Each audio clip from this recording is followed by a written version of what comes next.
রাত পোহালেই তোমাদের পরীক্ষা হবে, অর্থাৎ ওয়েস্ট বেঙ্গল পুলিশের কনস্টেবলের যে পরীক্ষা সেটা রাত পোহালেই শুরু হবে। এই পরীক্ষাতেই তোমাদের ভাগ্য নির্ধারণ হবে। তোমরা আগামী 6 মাসে কোন জায়গায় দাঁড়াবে তার ভাগ্য নির্ধারণ হবে ওই কালকে। আজ রাতটা শুধু পেরোলেই তোমাদের সে আসল যে উদ্যম, এতদিন ধরে যে পরিশ্রম করেছো তার ফাইনাল পরীক্ষা বলতে পারো, এটাই ফাইনাল পরীক্ষা হবে। এখানে যদি তোমরা বেশি নাম্বার তুলে রাখতে পারো তাহলে তোমাদের যে সফলতাটা, সেই সফলতাটা অনেক অনেক অনেক আগে চলে যাবে। জাস্ট যেই সমস্ত তোমরা পড়াশোনাগুলো করছো সেইগুলো এবার ইউটিলাইজ করার পালা। এমসিকিউগুলো ঠিকঠাক করে প্র্যাকটিস করেছো, সেইগুলোকে এবার সেই জায়গায়, সেই সঠিক জায়গায় সঠিকভাবে প্রকাশ করে দেওয়া, আর কিচ্ছু নয়। যা পড়ার সব হয়ে গেছে। এবার নিজের যে দম রয়েছে, যে প্র্যাকটিস করেছো, যে মকগুলো দিয়েছো, যে সময়ের মধ্যে যে মকগুলো দিয়েছো, আজকে রাতের পর কালকে যে সকাল ভোরটা উঠছে সেই ভোরে সেটা উগড়ে দাও। নিজের মধ্যে যে দম রয়েছে, নিজের মধ্যে যে স্পিড রয়েছে, সেই স্পিডটাও 1 ঘন্টাতে দেখিয়ে দাও। 1 ঘন্টায়, ওই 1 ঘন্টায় তোমার জীবনের নতুন অধ্যায় শুরু করবে। ওই 1 ঘন্টায় তোমার নতুন জীবনকে নতুনভাবে পরিচালনা করতে শুরু করবে। এই 1 ঘন্টায় তোমার পরিবারকে নতুন এক আলোর পথ দেখাবে। ওই 1 ঘন্টায় তুমি তোমার সঙ্গীকে যে কথা দিয়েছো সেই কথার দামটাও থাকবে। ওই 1 ঘন্টায় তোমার জীবন ভাগ্য বদলে দেবে। তাই প্রতিটা কোশ্চেন, প্রতিটা অ্যাটেম্প, প্রতিটা যে সমস্ত রয়েছে সেখানে জিকে হতে পারে, সমস্ত সবগুলোই তোমরা অ্যাটেম্প করে আসবে। মানে অ্যাটেম্প মানে তোমার নিজের বেস্টটা দিয়ে আসবে, ভুল করবে না। এমসিকিউগুলো তোমরা যেভাবে প্র্যাকটিস করেছো, যেই অনেক টেকনিক আছে, আবার অনেক টেকনিক আছে এমসিকিউ। যদি তোমরা দেখো 4টের মধ্যে 2টো অপশান ঠিক রয়েছে, মানে 2টো অপশানের মধ্যে কনফিউশন রয়েছে, তখন তোমরা করে আসতে পারো, কিছু কিছু কোশ্চেন করে আসতে পারো। এর টেকনিকগুলোও রয়েছে, ঠিক আছে।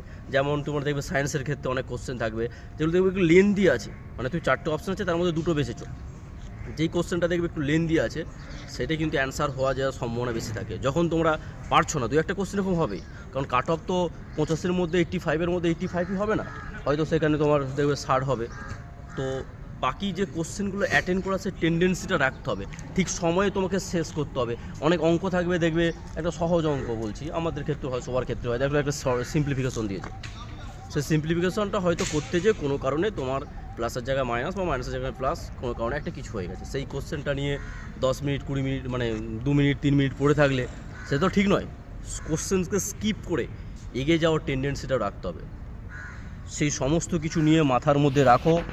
পরীক্ষা যখন দিতে যাবে, যে মানে যে তোমার এই যে কীর্তিকলাপের সঙ্গে যুক্ত রয়েছে, বাবা মা তো অবশ্যই আছে, এক্সটেন্ডেড ফ্যামিলি যারা রয়েছে তাদের কথা মনে করবে, তাহলে দেখবে তোমার পরীক্ষাটা আরও সহজ হবে। পরীক্ষাতে যে দম রয়েছে, কারণ এই 1 ঘন্টা তো অনেক স্পিডে দিতে হয় তোমাকে।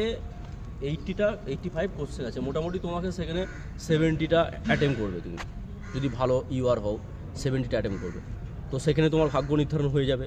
তুমি বুঝতেই পারবে সেখানে 70-র মধ্যে যদি 2-4টে, যদি দুটো যদি ভুলে যায়, 2-4টে কোনো ব্যাপার নেই, তো বেস্টটা দিয়ে আসবে সবসময়। আর এখানে আমি বলছি সিভিকদের ক্ষেত্রে কিন্তু খুব দারুণ সুযোগ।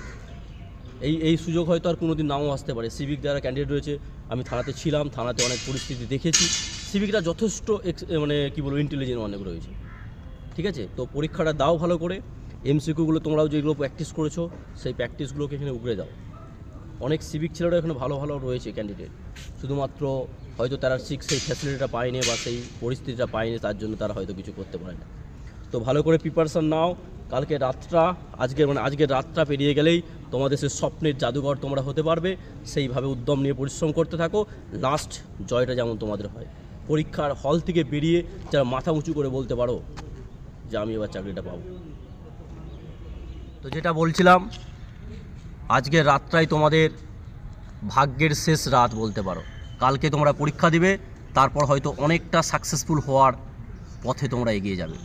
তো আমার দুজন কলিগ রয়েছে, তারাও কিছু শেয়ার করবে, কারণ তারাও এই প্রতিকূলতা থেকে কাটিয়ে আজ সাফল্য লাভ করেছে। ইনি একজন কনস্টেবল ছিলেন, প্রথমে যখন জয়েন করেছিলেন কনস্টেবল ছিলেন, আজ অফিসার হিসেবে জয়েন করেছেন। তো কনস্টেবলের অনেক ধাপ তিনি পেরিয়েছেন, অনেকের কাজ তিনি জানেন, অনেক এক্সপিরিয়েন্স তার রয়েছে। তো তিনি শেয়ার করবেন, 2-4 লাইনে কিছু কথা বলবেন তোমাদের কালকের কীভাবে তোমরা প্রিপারেশনটা নেবে। আচ্ছা, আমি কবিরুল হক, আগে কনস্টেবলে ছিলাম। তো এখন তো মেন পরীক্ষা একটাই হয়, কিন্তু আমাদের সময় প্রিলি, মেন, তারপরে ইন্টারভিউ, তার মাঝখানে মাঠটা ছিল। তো সেই সময় প্রিলিটাও আমাদের যেমন ইম্পর্টেন্ট ছিল, তার থেকে বেশি গুরুত্বপূর্ণ ছিল মেনটা।